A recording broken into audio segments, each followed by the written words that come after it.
Welcome to all of you, zooming in from the Bay Area, from Tacoma, Washington, and from many other locations.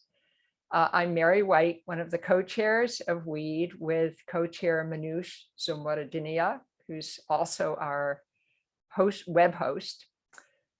Eco Art, Women Eco Art Artist Dialogue, WEED, is a volunteer collective of female identified visual artists, writers, art historians, researchers and scientists, and others interested in the intersection of art and ecological issues for 25 years now. Thank you for coming to this very special event to honor and celebrate Beverly Naidus, and we'll start with the land acknowledgement. WEED's office, and also if you'd like, please put your own land acknowledgement in the chat. WEED's office sits on the territory of the Wichen, the ancestral and unceded land of the Chochenyo-speaking Ohlone people, the successors of the sovereign Verona Band of Alameda County, near one of the largest shell mounds in the East Bay. This land was and continues to be of great importance to the Muwekma Ohlone tribe and other familiar descendants of the Verona Band.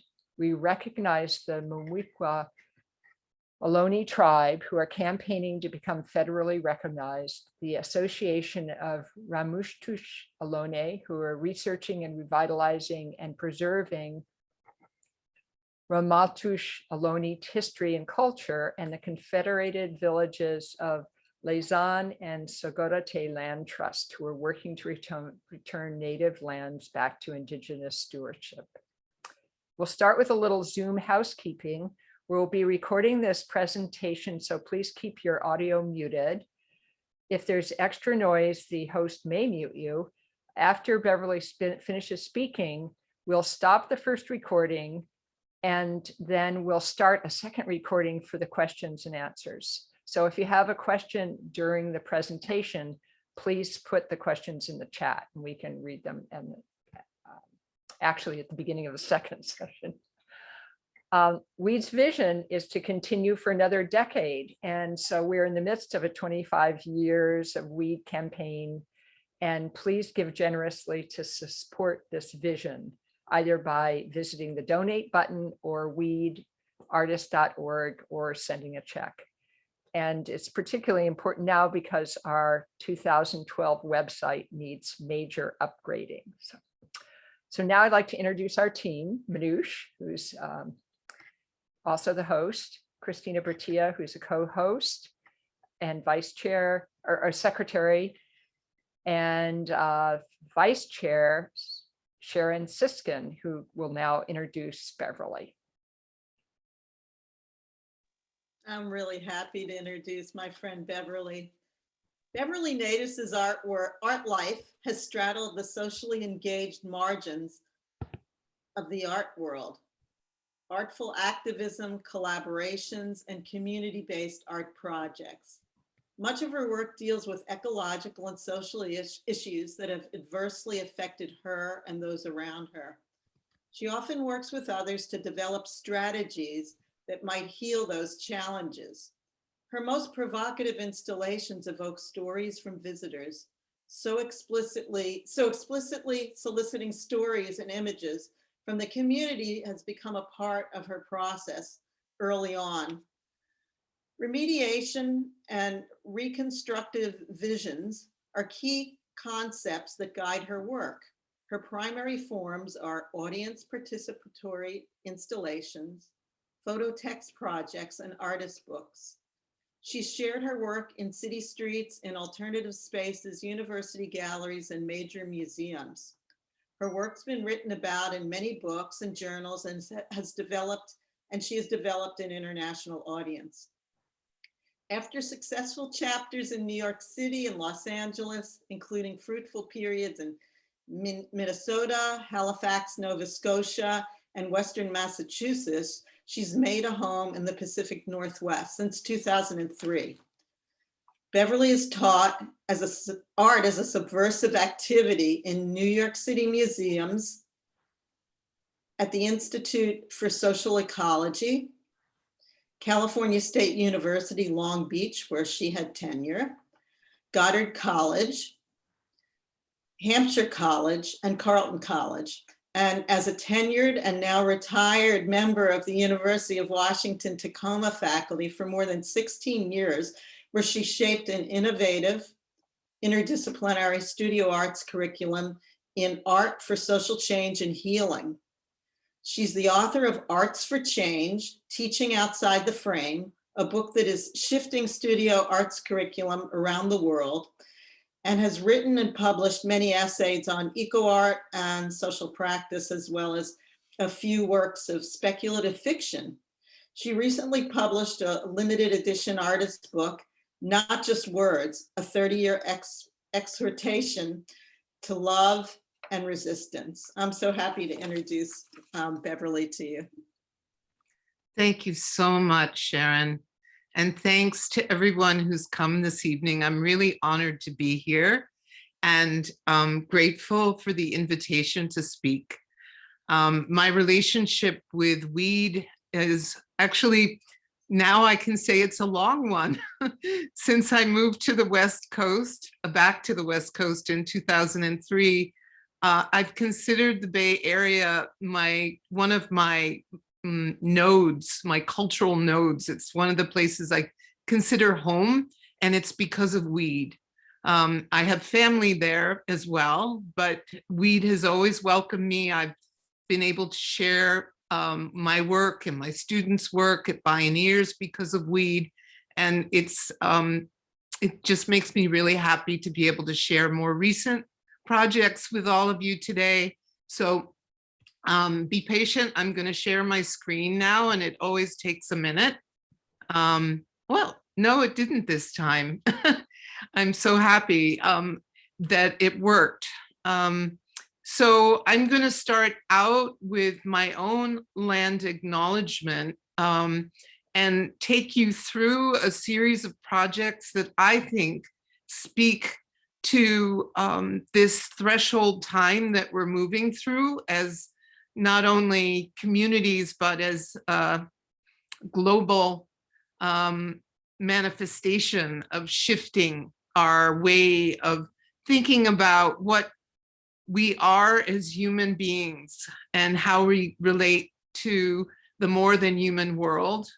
And I hope that the work that I share tonight will inspire folks to use your imaginations to think about how can we create communities that can navigate well with resilience in a time when we're witnessing the collapse of modernity. And I'll talk more about that as we get more into the work. So here's my land acknowledgement. We who live on colonized and stolen land, whose indigenous roots come from elsewhere, acknowledge that our presence here requires being accountable in word and deed to the many centuries of extraction, exploitation, and genocide in this region and elsewhere on Turtle Island. We want to honor the ancestral presence of the Coast Salish tribes, especially the Puyallup people who have lived and cared for these waters and lands in Tacoma, Washington for thousands of years. And we will continue taking actions to undo the harm done by the continued violation of the Medicine Creek Treaty of 1854. I come this evening with the spirits of my landless ancestors who found comfort connecting to the plants, animals, and minerals wherever they were allowed to live. I'm going to start by grounding you in a project that's pre-pandemic. It was interrupted by the pandemic, and we weren't able to actually make it happen in the way that we had initially imagined, like so many artists who got interrupted by the pandemic. This was a collaboration with 350 Tacoma. We were fighting the building of the liquefied natural gas tank refinery in the port of Tacoma. And on the lower right of your screen, you can see a map of the Port of Tacoma. It shows you in the center of that target where the refinery is now located. And this was a map of what would happen if there was an accident that was created by the Puyallup tribe, so that people would understand that this having 8 million gallons of very volatile gas that is being converted from frack gas that's piped into the port from British Columbia and elsewhere. That people, at first they thought it would just be a 3.5 mile blast zone, but a report was revealed from the Tacoma Fire Department, it was hidden, that in fact the blast zone would be 12.5 miles. So I'm right now sitting on ground zero. The refinery has gone online, but we worked really, really hard to try and help people understand that this was not a good thing. Unfortunately, people have remained ignorant for the most part. There's been stalwart activism by the tribe and many environmental activists. 350 Tacoma was very involved in this collaborative movement. One of the things I felt was important was to inspire people, to make them think that we could actually reclaim the port, which is filled with Superfund sites. It's a very toxic space, and it needs to be cleaned up. And the tribe would really like it to become an estuary, very similar to the one in the Nisqually tribe was able to reclaim south of here, between here and Olympia, Washington. So we created workshops to help people reimagine the port free of fossil fuels. And I'm just going to share a few images from those workshops. Some of the work we did were digital collages, like the one on the left and the one on the right here. And some of them were very humorous or satirical, and the workshops were well attended. We had them at many different public locations in 2018, and people got very involved. Our goal was to project the slides that were created, the images, the visions that people had for the port in public places. And we created this performance piece called The Wake to Extinction, honoring insects that might go extinct. And we created luminaries with these structures. And unfortunately, because of the weather, we weren't able to project the slides in September 2019. So we decided we would do it in the spring of 2020. Well, you know what that meant.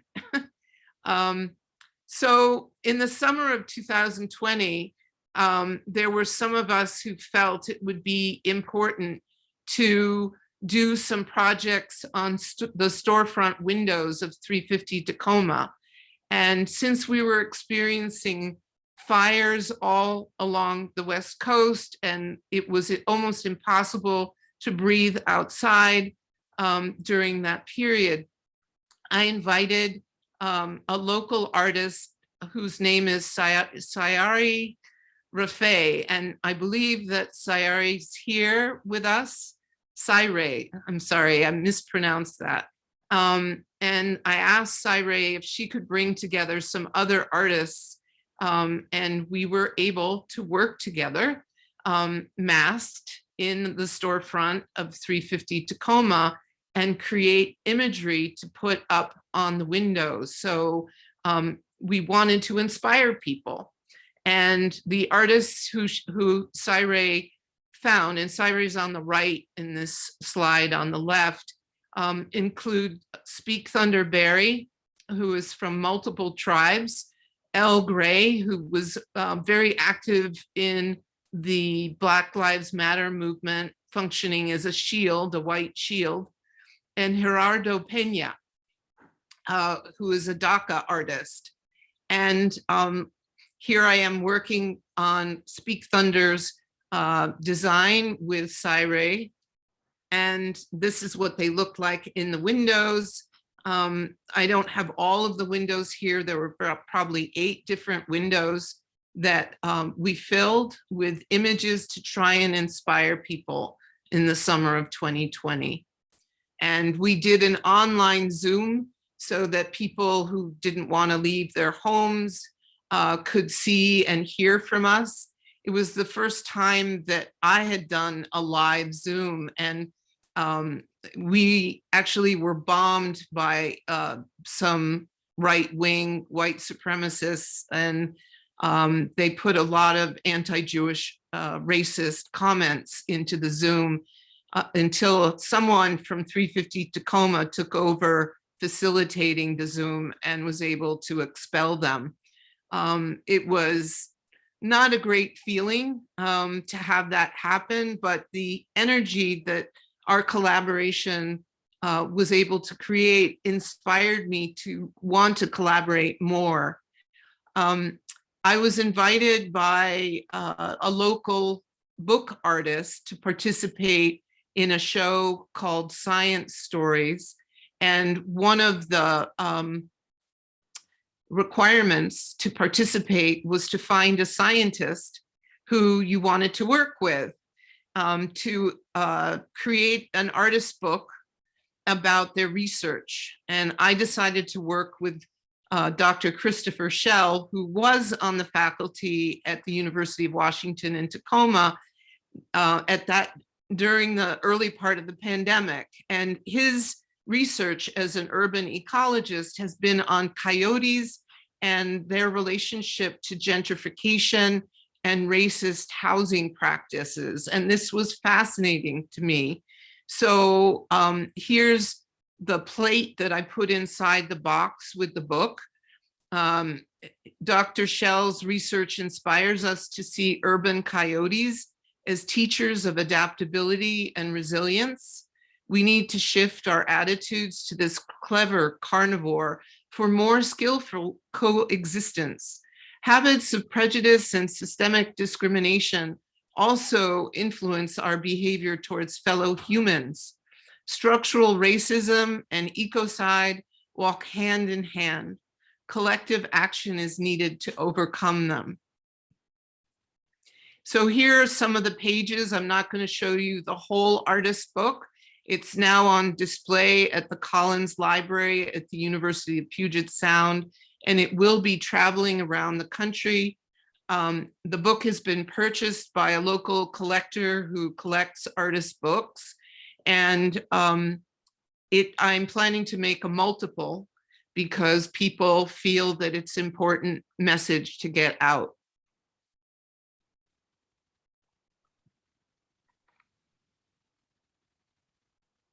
And you may notice that the imagery of the coyotes is meant to look like mug shots.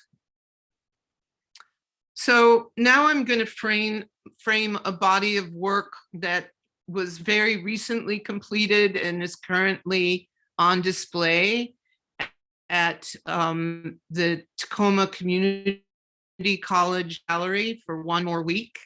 The gallery invited me to share my work in, I guess it was 2018. They said, I know it's a long time from now, but would you like to have a show in 2021? And I was like, okay, I don't know what I'll be doing then.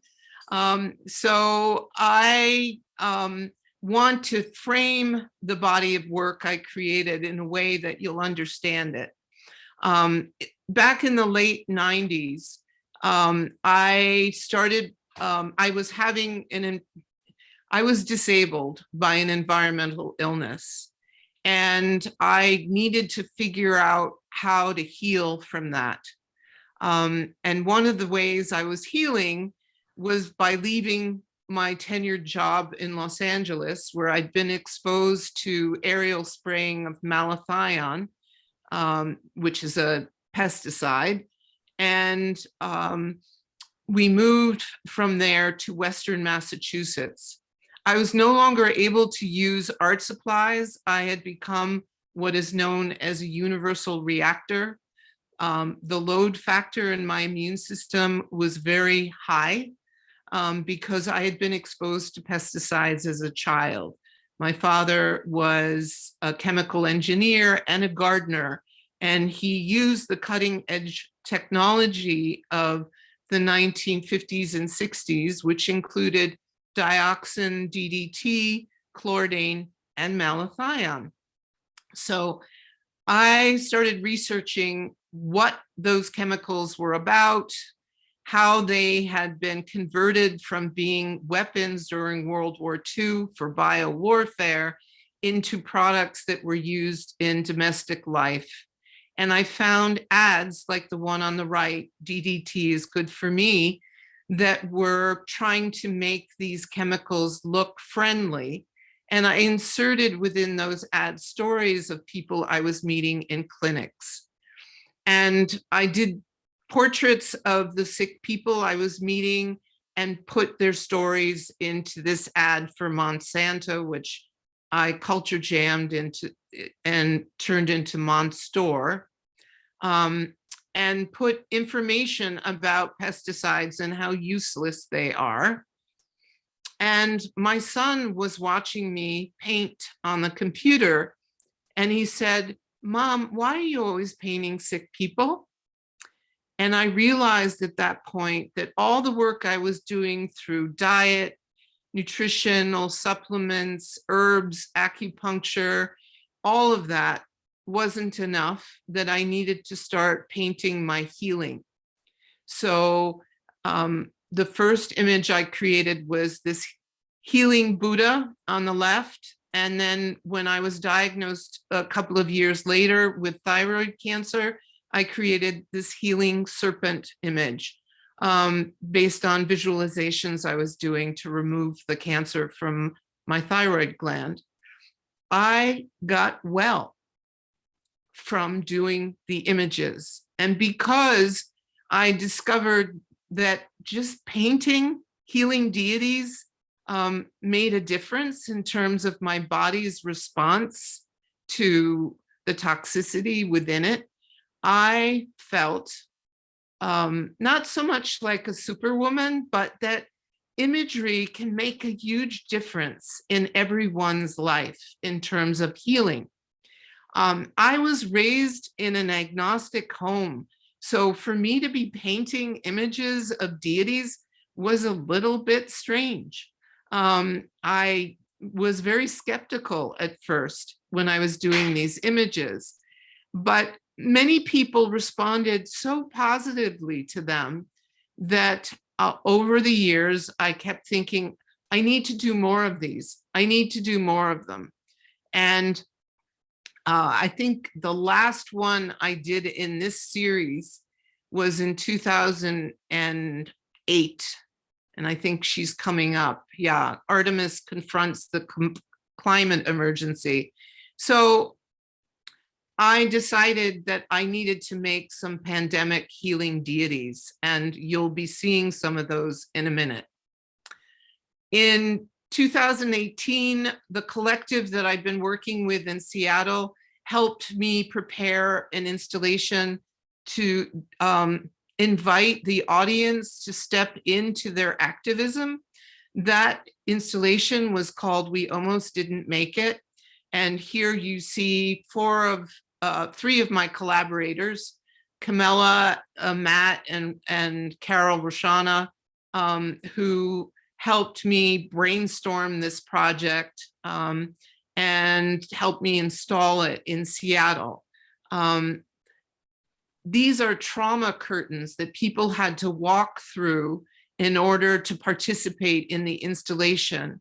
And they had to wipe their feet on doormats that represented our cynicism and our despair about the future. And there were many trauma curtains. They represented all the things that are not good things that we deal with in our society right now. And once they walked through the curtains, they confronted what I called the portal of possibilities, and people were invited to create an object from scavenged materials that were on a table in the gallery.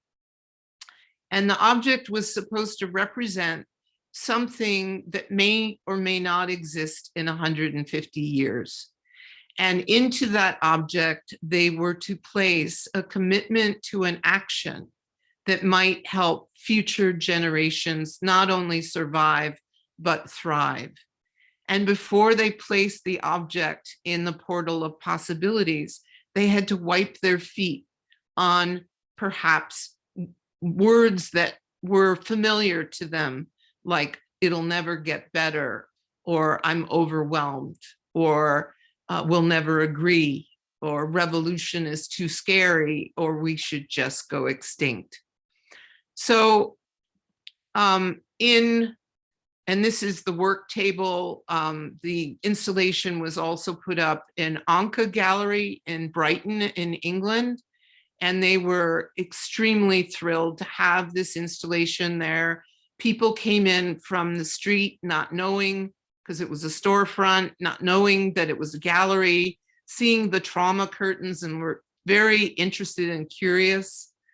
But when they sent the curtains back to me at the beginning of 2020, I said, I have to heal the traumas in these curtains. And so the curtains became the Dead Ocean Scrolls. And so I'm going to read the prologue to this exhibition, which is, as I said, currently on at the Tacoma Community College Gallery. And I hope this is not too long to read, but I always feel badly when there's a lot of text on the wall in a gallery. I feel like it needs to be performed.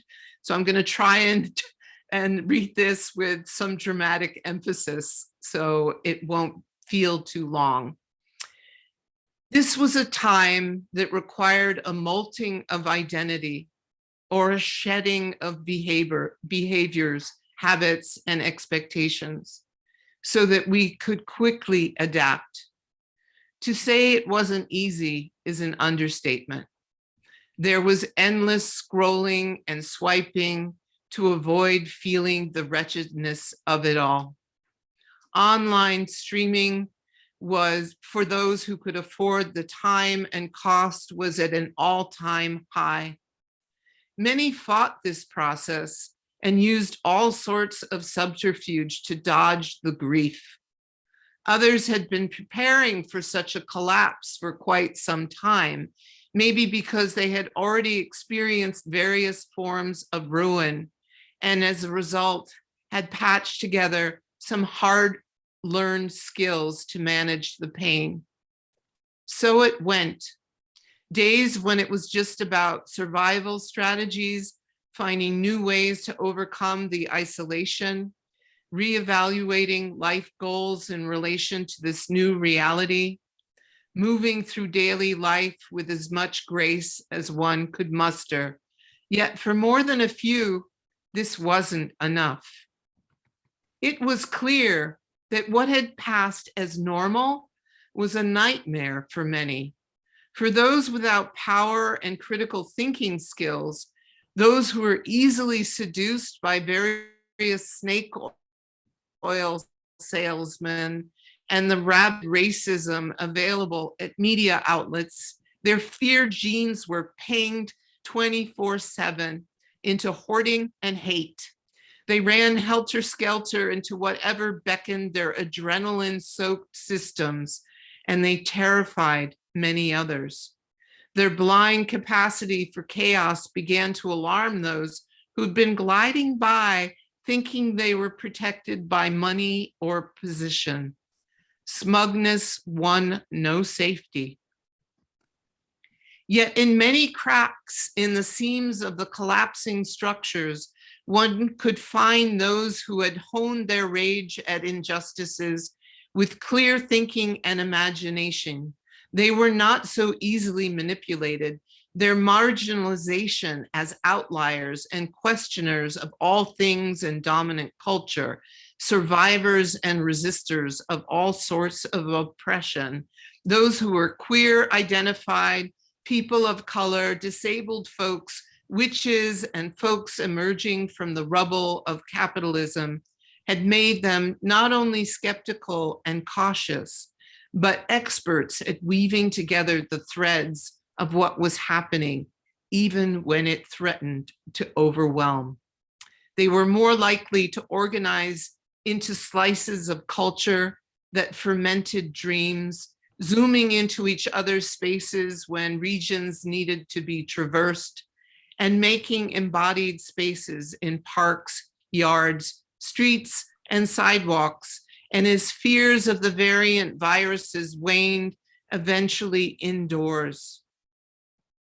It was a diverse soup of actions and practices informed by mycelium as much as by James Baldwin and Grace Lee Boggs. The ancestors spoke through them and guided their actions. They managed their trauma with breath, rituals, and their more than human allies. They brought each other delight and freshly harvested feasts and told each other to take naps. They used whatever energy was available to imagine and enact visions of equity, justice, and joy. Their trickster practices made them visible to only those who might need their nutritional juice to inform their own subversion and creations.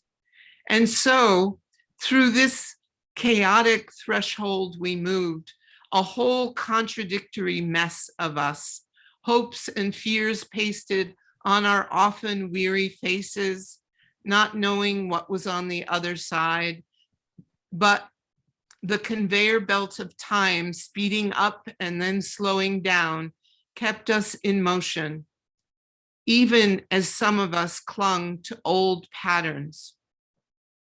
We were aware that conflicts of all kinds were unavoidable and that violence of all sorts would be ever present for some time. Due to the latter, those of us in those outlier cracks found our ways to meditative practices, gardens, support groups, and families of choice. And in that world, we grew something that was magic, that was about healing the impossible, modeling it for others, asking them to jump on the bus. And as they did, we moved into a world where oceans and soil could heal. People would respond to love rather than harm. We wrapped ourselves in the luscious textures of each other's songs and dances, exposed the crucial stories that unraveled the oppressive ideologies we'd been taught, paced ourselves with lots of deep healing rest, and took decisive actions to make extinction no longer inevitable.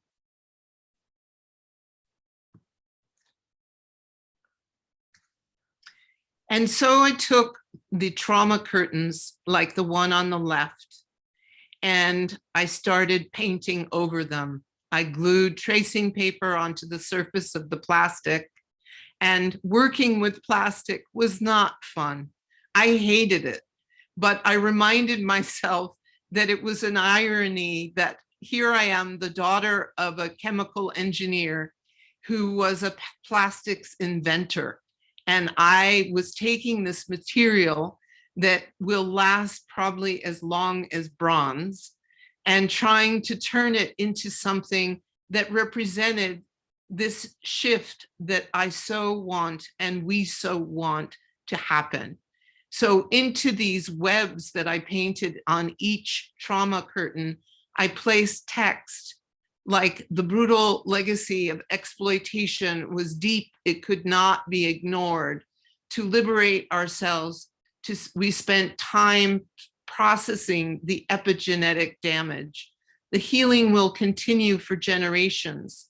the threads of our genius will intermingle as we recognize our interconnections.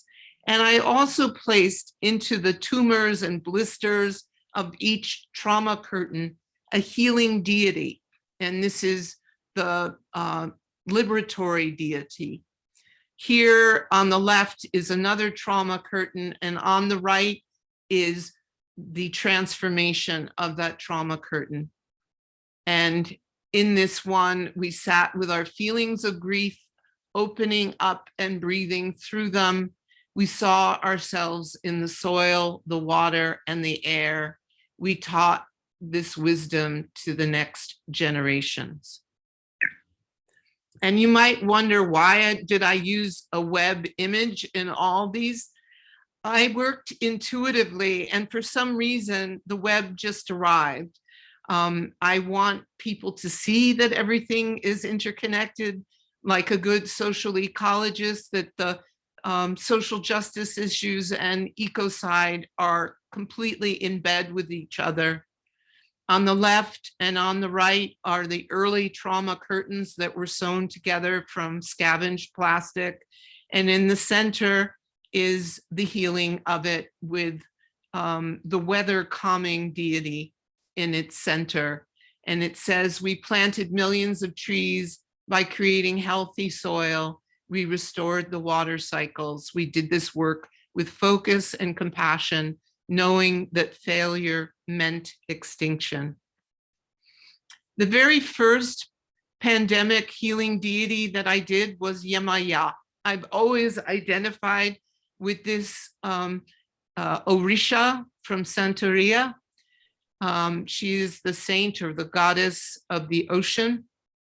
And I put her in the center of this healing or dead ocean scroll. And you may notice that I was thinking about the Dead Sea Scrolls and how they were discovered and then translated. And I'm imagining these dead ocean scrolls being discovered.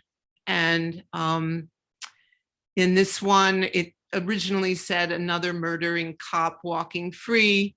And I've been working on abolition issues with my collective artifacts in the past. And so this one says, we reclaimed some of our ancestral practices of justice and transformed our systems of accountability.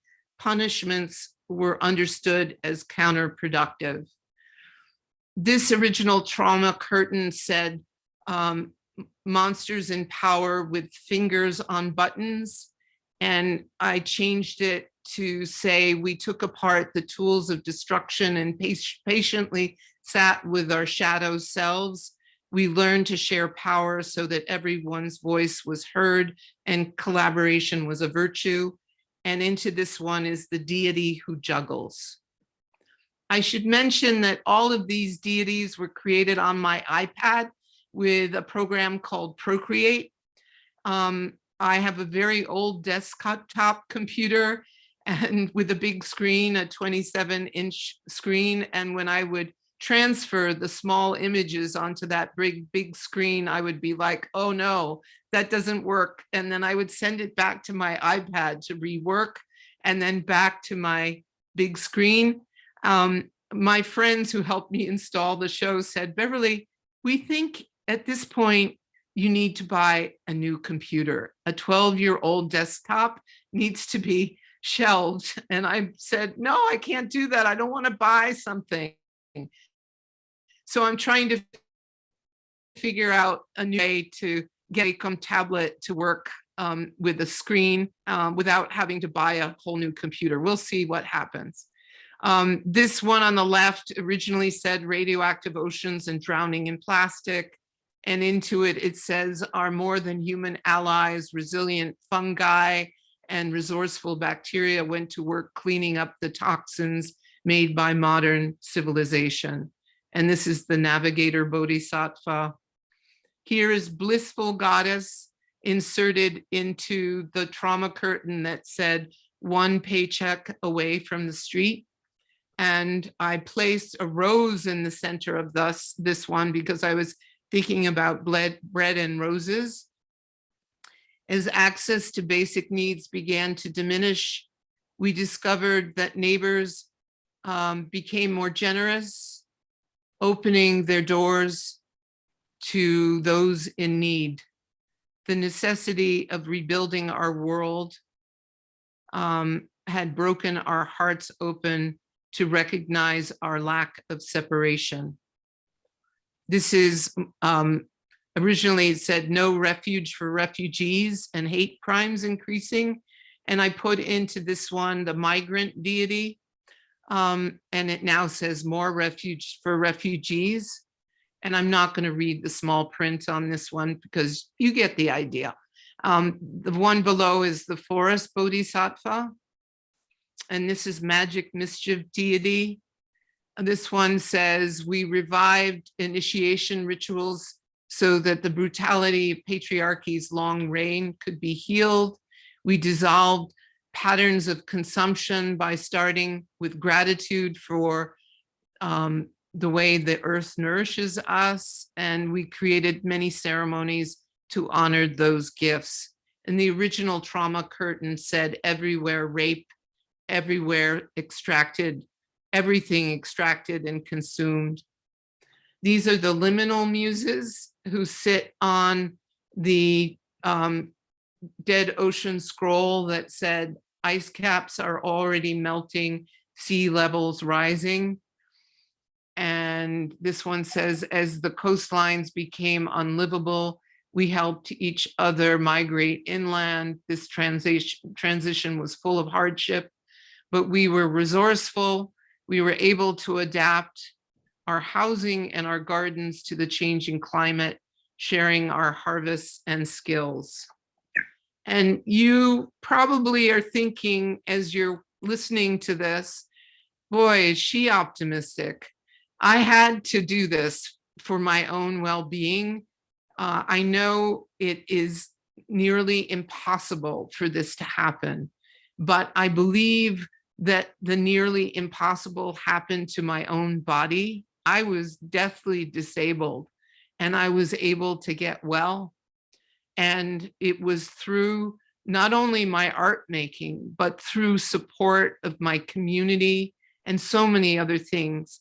So I am one of these people who pushes through impossibility. This trauma curtain originally said demoralized by the daily evidence of corruption, and I turned it into inspired by the daily evidence of mutual aid. And it says our core wounds needed deep healing. We took on the uncomfortable work collectively. There was plenty of conflict, yet we unexpectedly found joy in being together. And this is the ecstatic dancing deity. I was able to go and dance. I can't stand Zoom dances, although I've done them all during the pandemic because I need to dance. But I was able to dance in the park many times in the past few months. And for a brief period of time, I danced in a room unmasked in July, and it was the most glorious feeling I've had in many years. The scroll here is about cancer everywhere, and I changed it to cancer nowhere. And the texts in here talk about changing our whole way of thinking about healing and healthcare.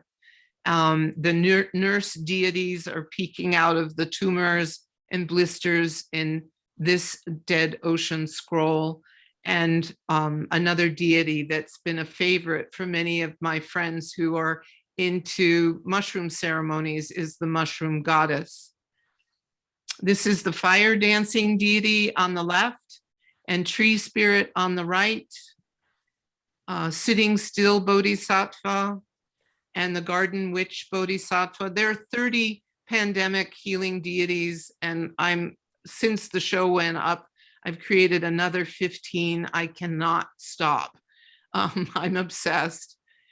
This is the well-caffeinated deity who's a favorite with many of my friends, and the hammock deity who I try to embody periodically because I'm a workaholic and I'm trying to decolonize from capitalism and stop being so productive.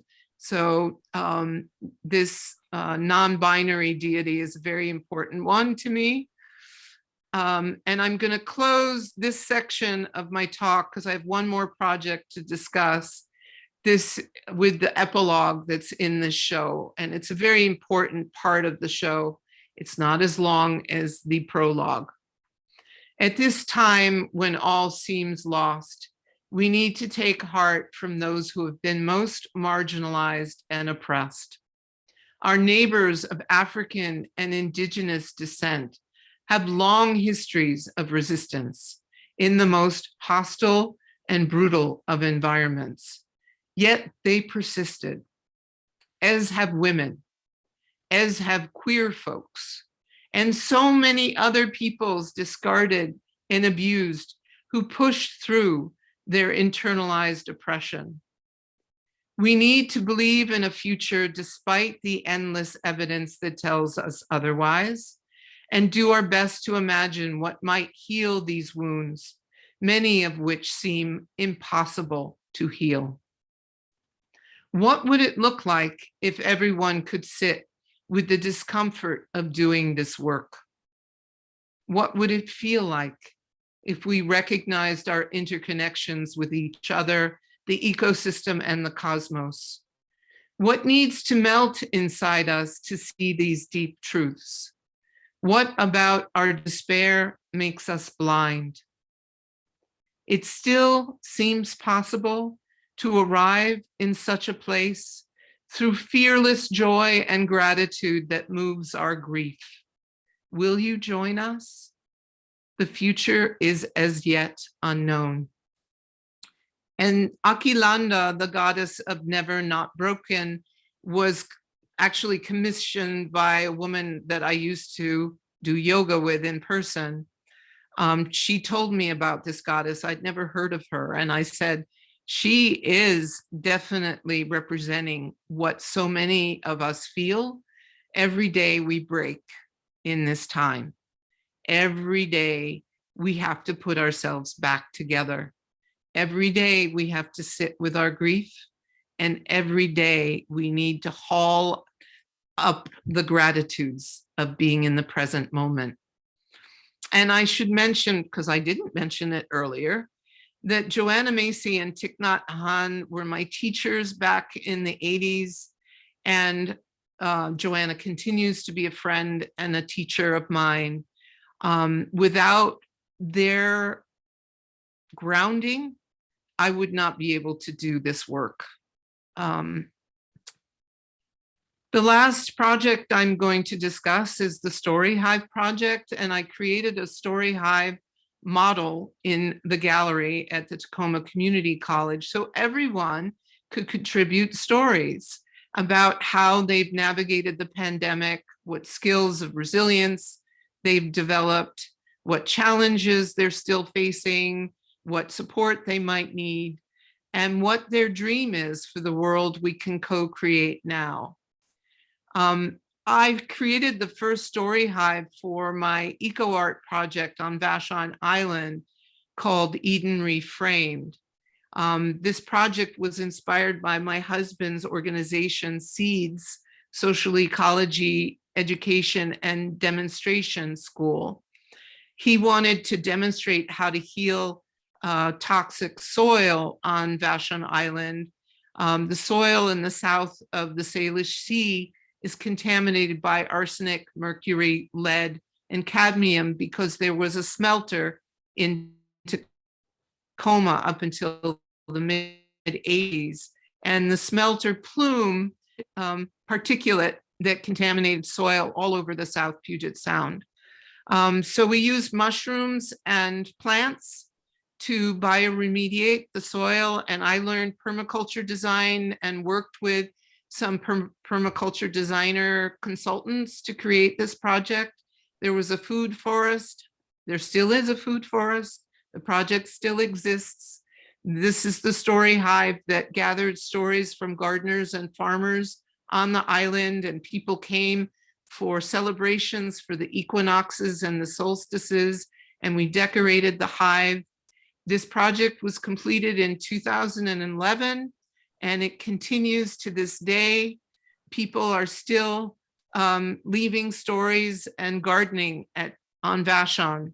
So my neighbors, who I became quite close to during the pandemic, said, we'd like to give you the corner of our property to create a story hive. And Bob and I, my husband, Bob Spivey, and I decided that we were going to reinvigorate seeds to do projects like this in Tacoma and online. We've been leading discussion groups. And here is the poster on the left that I left on the front porches of 50 homes in our neighborhood. And we gathered together with people in the neighborhood and brainstormed what we were going to design. We learned how to do cob, and Bob did a lot of hauling of dirt and clay, and we had some straw donated, and we learned how to do the cob dance. We put on music and everyone would dance in the cob, which is a wonderful building material that's used for building homes and ovens. And this is the story hive that we built. People love it in the neighborhood. Yesterday, we had a ceremony to protect the story hive, and this is an image of our crew in the drizzle. And Bob did a wonderful Buddhist chant, and because he's a lay monk in Tianpin tradition of Zen, and people offered their own prayers and blessings. We researched a protection ritual that comes out of the Wiccan tradition, and placed needles in rosemary, dried rosemary, in a bottle, and then corked it. Each needle represented a harm that might come to the story hive in our community. And then we sealed it with black wax, and that jar is sitting on a shelf here, and we're going to dig a hole and put it under the story hive. And that's what I have to share with you tonight. I'm really eager to hear your questions. Here you can see some links to the Tacoma Story Hive website.